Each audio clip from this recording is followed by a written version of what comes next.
I was listening to Robert Sapolsky today, the guy who wrote the book on No Free Will. He's got a lot of excellent stuff on YouTube, especially after that book, but even before that. And the guy who was interviewing him was asking him about stress and brain science and all these things. And he mentioned, whenever he talks, he mentions no free will, because he thinks that's an important bottom line to put out there. But he started talking about some of the things that are happening in technology, and we now have the ability to do a brain scan on a fetus. So they can look at the brain activity of a fetus, and one of the things they have found out is that the mother's financial situation affects the growth of the fetus's brain. The mother's financial situation affects the growth of the fetus's brain, because that's one of the stress factors. It's a big stress factor for people is money, right? And if she's experiencing stress, right, her body's releasing hormones that are traveling into the baby's body, and the development of the prefrontal cortex of the brain is significant. It will have an impact on the rest of the child's life, because the prefrontal cortex is the area of the brain where the executive function takes place. In other words, emotional regulation, impulsivity, your ability to monitor and manage your behavior happens in the prefrontal cortex. So if that has difficulty developing, it's going to affect the entire life of the child. And that's just one aspect of the effect of the development of the fetus brain, right? And then he was talking about epigenetics. Do you know what epigenetics are? Everybody used to think that genes were directly related to who you become as a person, right? Well, no, they found out later that that's not the way it is. The genes are there, but whether they light up, whether they become active, is a function of a lot of different factors, and that's epigenetics, is whether the genes are turned on or not, right? And in the study of epigenetics, in terms of whether the genes turn on or not, is so complex in terms of how many factors come into play that determine whether a gene turns on or not. And that's one of the reasons why Sapolsky says there's no free will. Because if you start looking at these things, you realize it's beyond comprehension what's happening. It's beyond comprehension. And the idea that you could develop enough of an understanding of it, right, that you could somehow control it or deal with it is ridiculous. And this is a guy whose whole life has been committed to developing understandings of things. He said in the talk, he said that that in his personal life, as far as being a scientist and a researcher and all that, right? He said, research is me-search. I did all the research because I was interested in myself, how this affects my life, right? And he said, I'll be honest with you, he said, because they were talking about stress, he said, I suck at stress.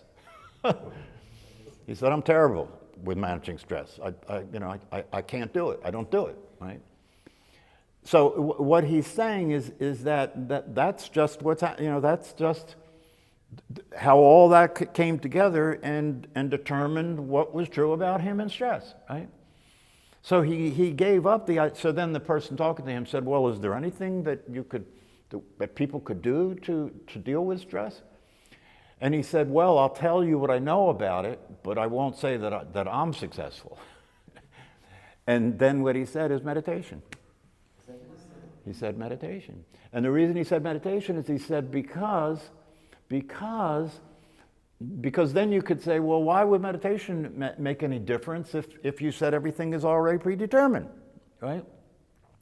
He said meditate, and this is one of the things I said here about things being predetermined. What's predetermined is everything that's happening. So if what's happening is you're considering whether or not there are things you could do to manage stress, that's predetermined. That's the part that people don't get. Immediately people resist the idea of predetermination and no free will because they think it's bad. It's not bad. It's happening right now. It's what you're doing right now. So all you're doing is denying reality. All you're doing is denying the truth. And if you accept the truth and study it so that you understand it thoroughly and you're absolutely convinced that it's true that there's no free will, you begin to see the difference it makes. It doesn't change the fact that you will have to act like you have free will. You can't help it. You can't stop doing things. It's impossible, right? So that'll continue on the way it always has. But what will change is the effect of believing that you are a free agent. That will change your experience of your psychology. It will affect the experience of yourself. It will affect what you carry around in terms of your emotional load. Because most of the emotional load that people carry around is a function of their sense of responsibility. What I did that I shouldn't have done, I feel guilty about, or I feel shame about. Or what I should have done that I didn't do, I feel guilty about. This is what psychotherapy is about, uncovering that stuff and dealing with it, right? So we're all carrying that around. If you come to be convinced that there's no free will, then you begin to see, I can let all that go. Even David last night said it, he says it in every talk. He said, there's nothing you can do about the past. You can't change it. There was nothing you could do about it at the time that it happened either. So relax already. You relax already. There is really no real reason to be upset. And the other thing he said about stress reduction when it comes to meditation, he said, meditation is an outcome of your realizing that your well-being is more important than your circumstances. It's a function of realizing that. If you realize that, and then you realize, well, practicing meditation is a direct way to impact my well-being. It's a direct way to impact my well-being, which means it's a direct way to begin to experience the possibility of peace, the possibility of happiness, and the possibility of satisfaction. It's a direct way to experience that. But in order to do that, you have to start practicing well-being, which means that you're paying attention to the experience you're having of being in existence in the world and the quality of that experience, instead of just doing the daily bullshit, instead of just being in the rat race. Every day you get up and go through the same process over and over and over again to make the money, to buy the cars, to buy the house. It keeps going, right? And most people never stop and ask, where is this going? Where is it? What's this for? What's the point here of doing all this? And to be in the rat race and chase the dollar and do that day after day after day, right? All it does is produce stress. All it does is produce stress. All it does is make you crazy, because you can never succeed in living your life that way. You can never succeed in living your life that way. So what do? You keep trying. Because people who don't know about the Dharma, people who don't know about the truth, they don't have any alternative but to keep trying. So they do more, different, and better all the time. They're always listening for what's a better way to do this. Should I do more of something? Should I do less of something? Should I find other things to do that might produce what I'm trying to get to here? It's the pursuit of happiness, right? So you have to change your understanding to be one in which you realize that doesn't work. It's never going to work. It's a failed approach to life. It's a failed understanding of reality. It's a failed understanding of who you really are. And if that's the case, then the thing that you should be paying more attention to than anything is your well-being.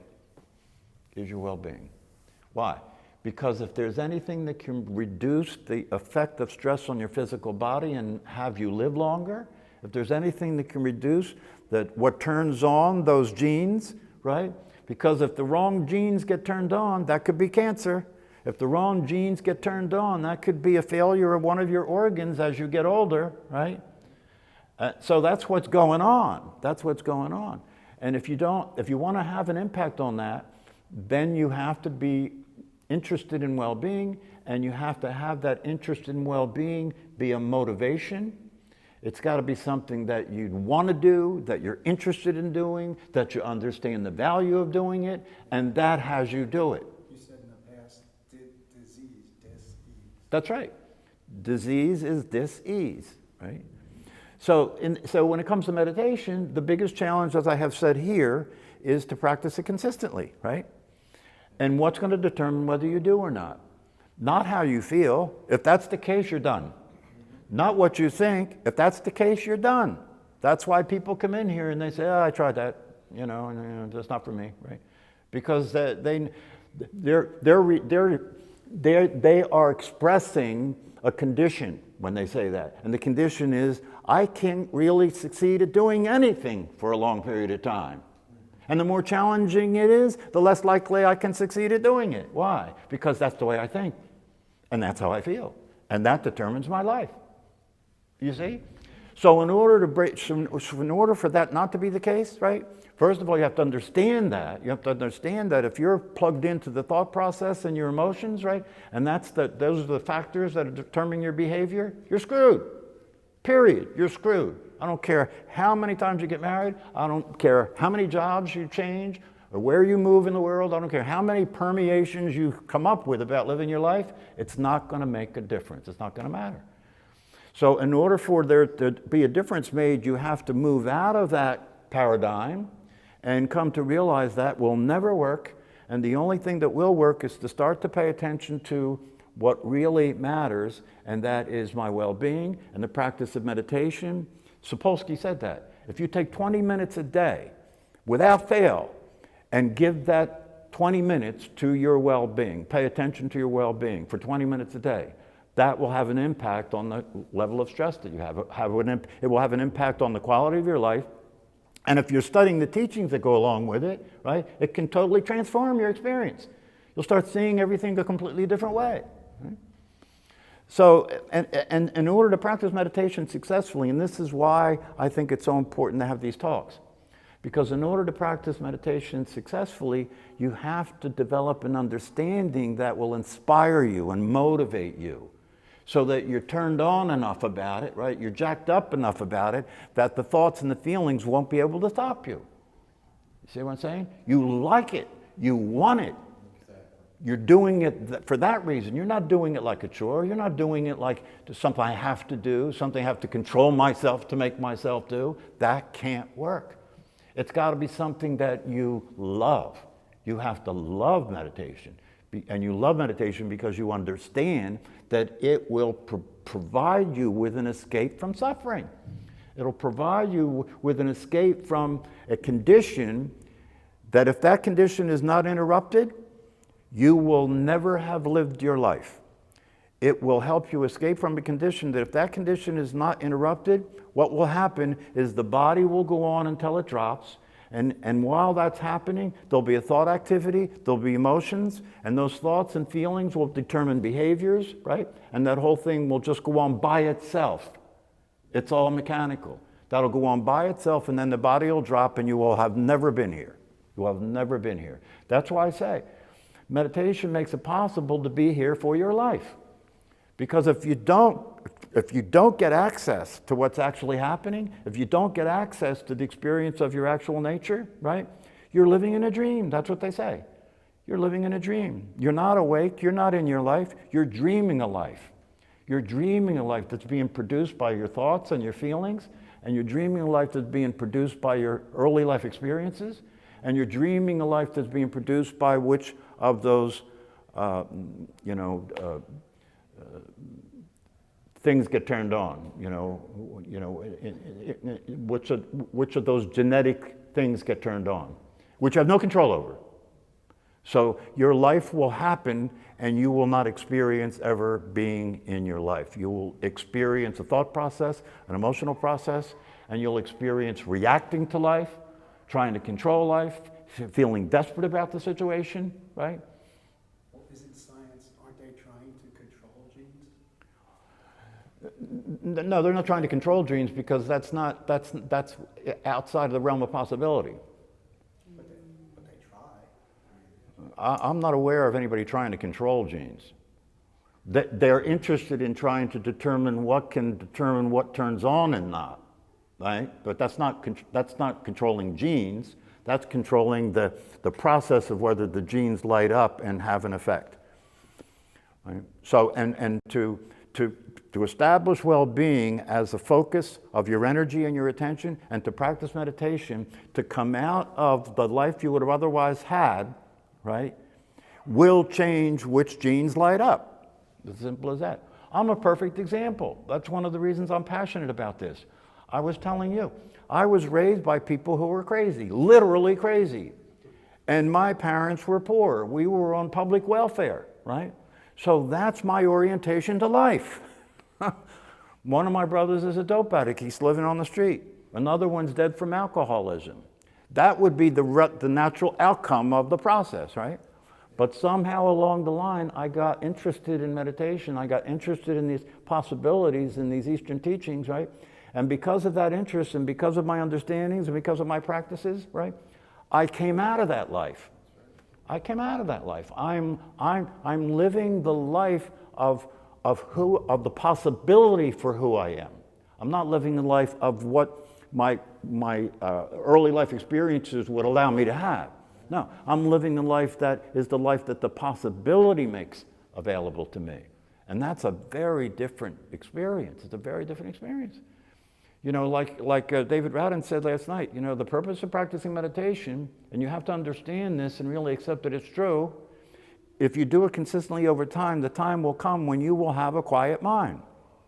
That's the purpose, a quiet mind. Yes. You will have a quiet mind. And what he also said, and the experience of this quiet mind, the fulfillment of this experience of this quiet mind is better than anything you can experience in the world. Just by sitting quietly and being in peace and experiencing the excitement of your own existence far surpasses anything that you could do in the world. Anything. But you see, the hardest part is when you're still in the early phase of it and your mind's still active, right? And you get frustrated, you react to your mind, you get frustrated, or you don't believe it can work for you, or you don't believe it's gonna happen for you, right? Those are the things that can come up and be barriers to the continuation of the practice and the fulfillment of the possibility. That's why I say to you, come to class, right? Why? Because you need all the inspiration you can get. You need all the support you can get, because when you're out there in the world, right, you're in a shitstorm. When you're out there in the world, you're being being subjected to a negative energy field all the time, right? And that negative energy field is presenting you with craziness and insanity. Right? And that's what you have to wake up in every day, and that's what you have to deal with every day on a global scale, on a national scale, on a personal scale. It's all the same shit. It's all the same craziness.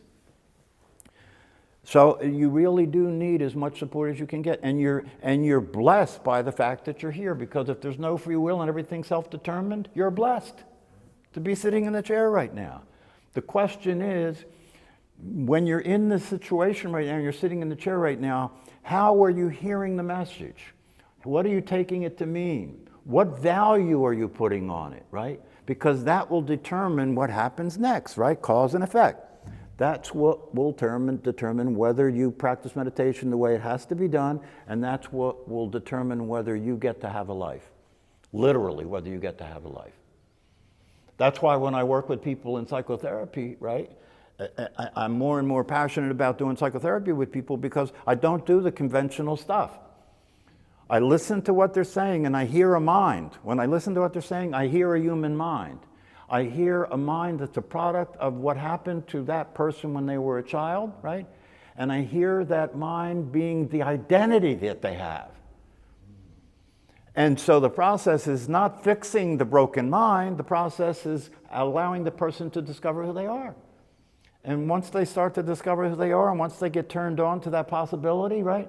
All of that other conventional psychobabble stuff that people do in therapy is meaningless.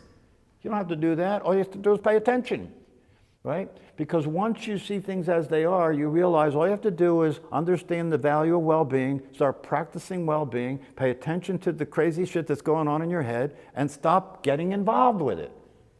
That's all. That's the answer. Not analyze it, not figure it out. Stop getting involved with it. That's why, you know, when some people ask the questions, you know, you think he was a little impatient? You should have seen his teacher. Wow. You know, when you went to meet with a Japanese master that was practicing from the old tradition, you come into the room to meet with him, you have 1 minute. 1 minute. And if in 10 or 15 seconds he gets that you don't get it, he just throws you out. Throws you out. That's right, because you see it for what you see it the way it is. That's the glimpse. You see it the way it is. You see that what the teachings are saying, that you are not your body and you are not in your body. That's not just some theoretical bullshit. That's a fact, Jack. That's the truth, right? Now, of course, you still continue to experience being in your body because you have the mind tells you that you're in the body, and you just believe what the mind says, even if it's not true. Right? But if you take the truth to be true and you practice getting to the experience of what it's talking about, as soon as you get a glimpse of that, you're turned on. Because as soon as you get a glimpse of that, you know this is real, this is true. This is not, that's what it says at the end of the Heart Sutra. This is true. This is not false. This is true. So if you're going to be a smart person, right, you're interested in the truth, right?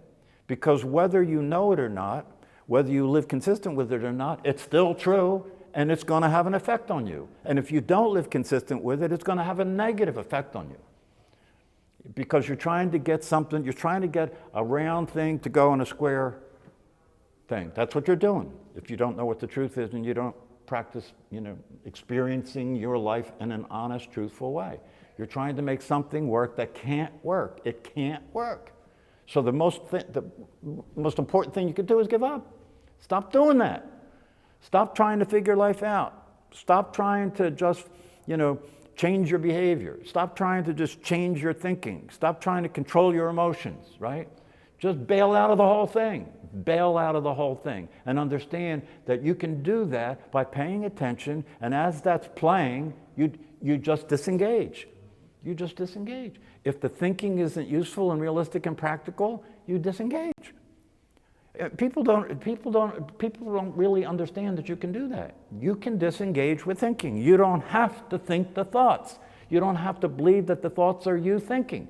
You can look at it and see it for what it is, and when you see it for what it is, you lose interest in it fast, especially given what it's costing you.